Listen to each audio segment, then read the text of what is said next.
Yes. आज की जो हमारी वीडियो है ना, ये इसमें हम बात करेंगे एफपी कैलकुलेटर के बारे में। आल तो बहुत सारे लोगों को पता होगा या बहुत सारे लोग इसको अंडर एस्टिमेट भी करते होंगे, लेकिन कुछ एक्सपर्ट बंदे भी इंक्लूडिंग मी भी और बहुत सारे लोग यहाँ पे ना मिस्टेक्स कर जाते हैं पहले, और उनको पता भी नहीं चलता क्योंकि छोटी छोटी चीज़ें होती हैं आपके। थोड़ी सी डायमेंशन के फर्क से आपकी साइज चेंज हो जाता है आपका। ठीक है, जो प्रोडक्ट साइज में आपकी प्रोडक्ट फॉल कर रही है, छोटी सी डायमेंशन के चेंज से आपका प्रोडक्ट साइज चेंज हो जाता है, आपकी फीसेस चेंज हो जाती हैं। आप लोगों को पता नहीं चलता है। आप लोगों ने अपने कंपैटिटर या आप लोगों ने अपने कंपैटिटर की डायमेंशन और वेट पे हिसाब से अपने प्रॉफिट का अंदाजा लगाया होता है, लेकिन जब आप अपनी प्रोडक्ट प्रोडक्शन करवाते हो तो उसकी आपकी डायमेंशन चेंज आ रही थी, लेकिन आपको पता नहीं चलता। आप उसको चेक नहीं करते दोबारा, आप उसी पे डिपेंडेंट रहते हो। लेकिन जब आप लिस्टिंग लाइव कर देते हो, तब आप जब आपको सामने फीस नजर आती है तो आपकी आंखें खुल जाती हैं।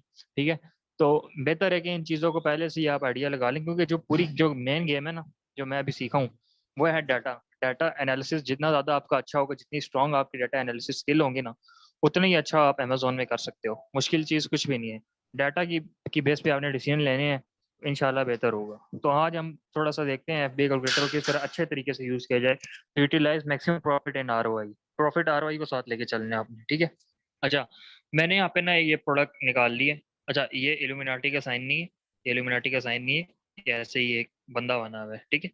अच्छा, ये मैंने एक प्रोडक्ट निकाल ली है।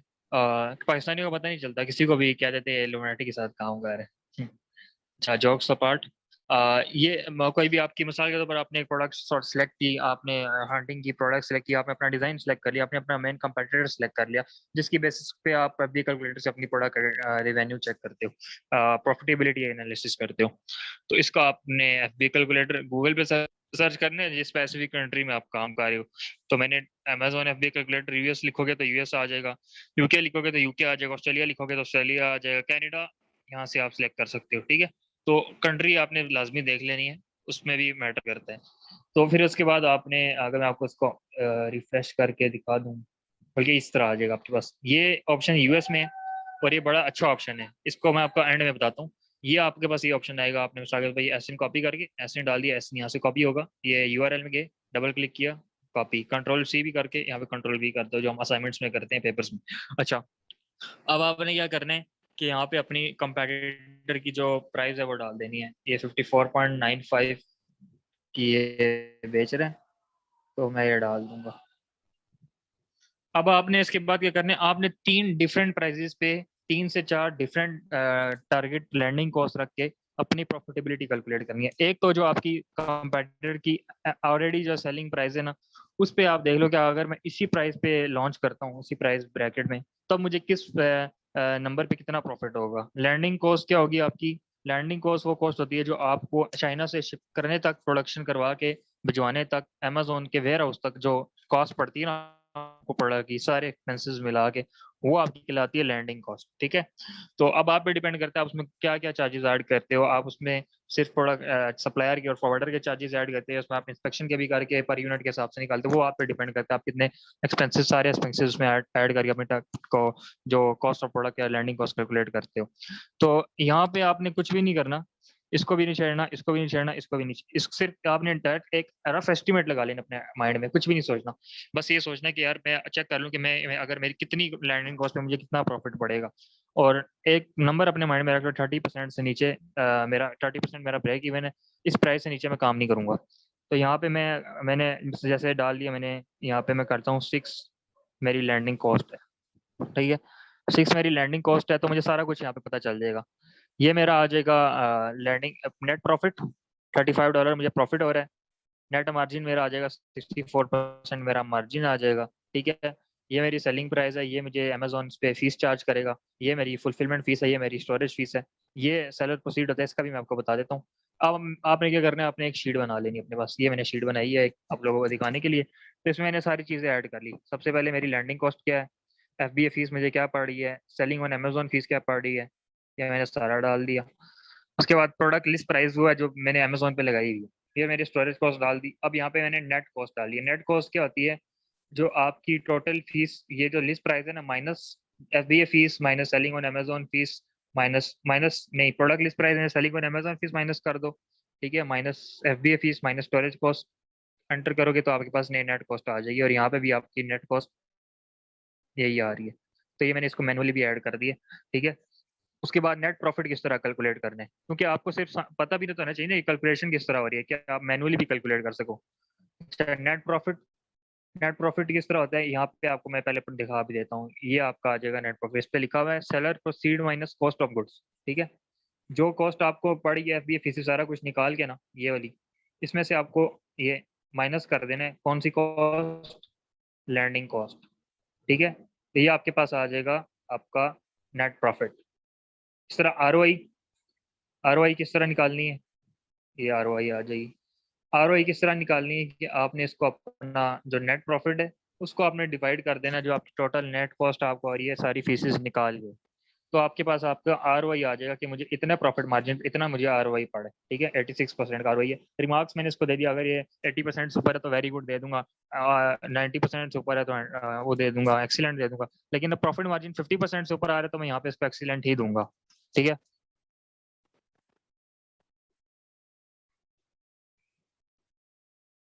आज इसी तरह यहाँ पे अगर मेरा प्रॉफिट मार्जिन 40% से ऊपर आ रहा है तो मैं वेरी गुड दे दूंगा, 35% से ऊपर आ रहा है तो मैं गुड दे दूंगा, 30 से ऊपर आ रहा है तो गुड दे दूंगा, 40 से ऊपर आ रहा है वेरी गुड दे दूंगा, 50 से ऊपर आ रहा है एक्सीलेंट दे दूंगा।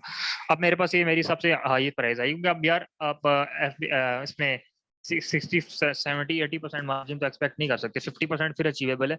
लेकिन अपने आइडिया के लिए अगर आपका लक चल जाए तो आप इसको अभी फिर फिलहाल अपने पास रख लो। उसके बाद आप इससे हाई प्राइस पे लगाओ। 7, मैं कहता हूँ 7 कर दूं, 363 मैं 8 कहता हूँ, मतलब 5-5% का फर्क लगा लो ना। तो 8 पे मुझे 61 पड़ा है, तो मैं यहाँ पे ये सारी 8 वाली सारी यहाँ पे डाल के 8, अगर मेरी 8 लैंडिंग कॉस्ट पड़ती है तो मुझे कितना प्रॉफिट कितना और ये सब पड़ेगा सारा मैं इसमें शीट में भी ऐड कर लूंगा। इसी तरह मैं करता हूँ 10 पे, अप टू 30% तक आपने आना है, अप टू 30% तक आने। 10 पे मेरा 57 बन रहा है। इस तरह 13 पे मैं आ जाता हूँ, 13 में मेरी लैंडिंग कॉस्ट है तो मुझे पड़ रहा है 52। अब इस तरह मैं आता हूँ 18 पे, 19 पे, ठीक है, तो मेरा 41% बन रहा है। इस तरह मैं अपने पास नोट कर दूंगा 7 से 8 प्राइस ब्रैकेट्स अप टू 30%। इसके बाद मैं 24 कर देता हूँ, 24 पे मेरा 32% आ गया, ठीक है। इस तरह मैं अगर इसको थोड़ा सा माइनर कर दूँ या 23 कर दूँ तो मुझे एग्जैक्ट पता लग जाएगा 30% मेरा किस पे आ रहा है। एक 25 करके देख लेते हैं, ये 30, ये मेरा ब्रेक इवन है। मतलब इससे नीचे तो मैंने जाना ही नहीं है अगर मैंने इतने की बेचनी है, अगर मेरी डायमेंशन और वेट सेम आ रहा है। अगेन ये बड़ी इंपॉर्टेंट चीज़ है, इन दोनों चीज़ों को सिर्फ आपने इग्नोर नहीं करना। उसका मैं तरीका बता देता हूँ, उसका भी यूएस में आपको फायदा है, अब बाकी मार्केट में आपको मैनुअली चेक करना पड़ेगा। अब आपने एक तो एक नॉर्मल प्राइस पे देख ली, अब ये होता है कि आप कहते हो नहीं, अगर मैं $1 कम करके बेचता हूँ, 53.95 पे बेचता हूँ, ठीक है, तो मुझे कितनी लैंडिंग कॉस्ट चाहिए होगी। तो फिर आप उस हिसाब से इसको देखते जाओ, उस प्राइस पे जितना आपको ब्रेक इवन पड़ रहा है वो सारी और सारी 50-60% तक आप अप टू उसकी अलग बना लो, ठीक है। उसकी उसकी भी यहाँ पे फिल करते जाओ। हर एक प्राइस ब्रैकेट में 4 से 5 30% से लेकर 40-50-60% तक जो आपकी प्रॉफिटेबिलिटी बन रही है उसको एनालाइज करके शीट में ऐड कर लो। इस तरह मैं कहता हूँ नहीं, मैं $2 कम पे बेचूंगा, 52 पॉइंट, ये सारा काम अपने सोर्सिंग से पहले कर लेना है। $2 कम पे बेचूंगा तो फिर उस पे उसके लिहाज से मैं अपना मार्जिन कैलकुलेट करूंगा। एक मिनट, ठीक है। तो $1, $2, $3, $4 भी आप कम करके अपना मार्जिन कैलकुलेट कर लो ना, ताकि आपको अगर मिसाल के तौर पर कल को मार्केट में प्राइस वार हो जाती है, या आप चाहते ही हो कि मैं प्राइस की बेसिस पे कंपटीशन दूं आके, मैं डिफरेंशिएट ना करूं, मैं यूनिक सेलिंग पॉइंट ऐड करूं, मैं प्राइस की बेसिस पे ही दे दूं आके कंपटीशन, तो फिर आपको वैसे भी आप यूनिक सेलिंग पॉइंट ऐड करो और साथ प्राइस का भी दे दो तो आप मतलब किसी जगह से मार खा ही नहीं सकते ना। तो आप पहले से ही आपको उसके यही है कि आपको आइडिया होगा तो आप करोगे ना, सप्लायर से रेट लेने के बाद तो आपका फायदा नहीं है। तो आइडिया आप किस तरह लगाओगे, हर चीज आपको डाटा आपके पास पड़ा होगा, शीट आपके पास पड़ी होगी, सप्लायर से आपने बात करनी है, सप्लायर को आपने बताना नहीं है मेरी टारगेट कॉस्ट है, आपने बस उसे बात करती जानी है, कोशिश करना है कि जितना हाई पे रख सकते हो लेके रहो।